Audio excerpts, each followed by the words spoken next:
Hello, and welcome back to the channel. My name is Zach Collins, and this is Financial Education. For those of you that don't know me, what is my background?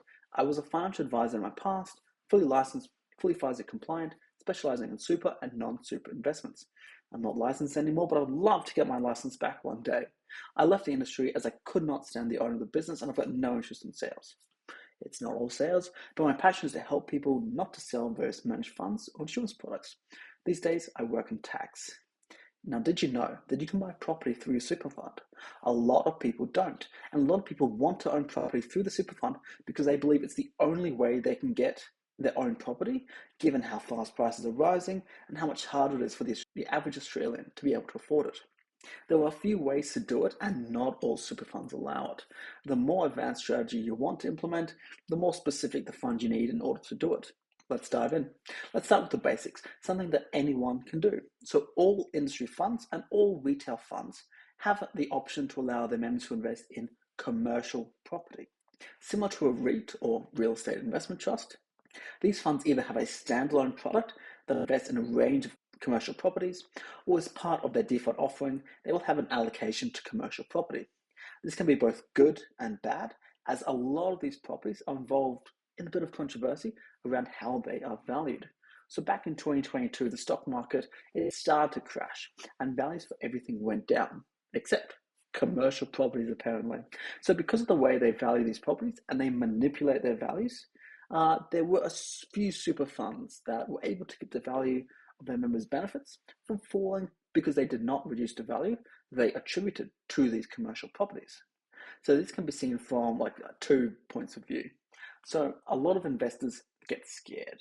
When they see their portfolio falling, they get scared and they sell out, they exit the market. This is actually the worst thing to do. Studies have shown that it's better to wait out any corrections and just keep investing. So by not reducing the values of their commercial properties to market value, they artificially kept the value of their units high, and they give a false sense of hope, and they stopped people from selling out, causing a liquidity issue. On the other hand, this could also be seen as bag holding. It gives people that know what's going on time to sell out and find other people to take over their positions. And so when the values do actually fall, it's the new buyers that lose their money, not the previous investors. So this is one of the reasons I personally stay away from industry funds, as they're under-regulated compared to other superannuation schemes, and I've seen a lot of interesting tactics by these players. Obviously, you shouldn't listen to me. You should always trust what people holding billions of dollars in wealth say. If you want to invest in a specific property, without going through these funds and getting a portion of properties that you have no control over, how would you do it? So if you want more control, you have to do it through an SMSF, a self-managed super fund. Are there any limits on how you do it? There's a few, and I'll go into that now. But before I do, I want to mention LRBAs, or Limited Recourse Borrowing Arrangements. If you want to purchase a property through your super fund with debt, you need to do it with an LRBA. I'm not going to go into that in this video. We're just going to talk about the types of properties you can buy and the requirements. When people think about property, the first thing they think about is residential property. There's nothing stopping you from purchasing a residential property with your SMSF. However, there are a few things you need to take note of. The first is whether or not you're investing in a property is the best idea for your superannuation in the first place. I've got another video on the channel where I talk about the cost of owning property and the expected returns from investing in property. When you retire and you start an account-based pension using the balance, you are required to withdraw a specific percentage of the fund each year.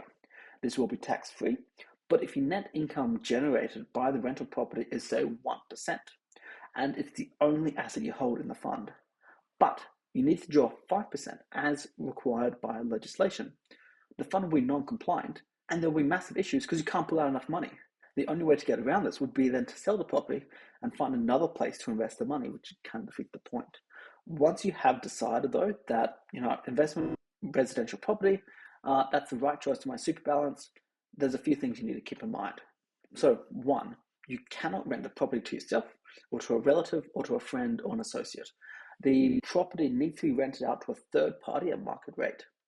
Even if you can prove that the rent is market rate, it still does not allow you to rent it to yourself or family or associates. Secondly, you cannot purchase the property from these people. If you hold a property yourself and you want to, move out, get something else, but you want to maintain that property thinking, you know what, I'd have a brilliant idea. I'll get my SMSF to buy it for me. Not going to happen. If you want to buy property, again, it needs to be purchased from a third party. Finally, when we come to selling the property, this is a little bit conflicting. The law again says that you cannot sell it to yourself, family, or associates. However, I have seen a law case where the judge let this go because it was done at market value. I do not recommend taking this risk. Doing this might seem, like there might be some judges that are willing to use the law flexibly, but it's not guaranteed. The most common way, however, that people with SMSFs purchase property is they buy a specific commercial property. Why would they be doing that? You can't live in it. What's the point? The point is that if you are a business owner, you are allowed to rent this property that you own to your business. You're also allowed to buy the property from yourself. And you're also allowed to sell it to yourself. It seems like a bit of a loophole. The important thing to note is that this only applies to commercial property. And for the majority of people, that is something that we'll never need. And so these loopholes are pretty useless.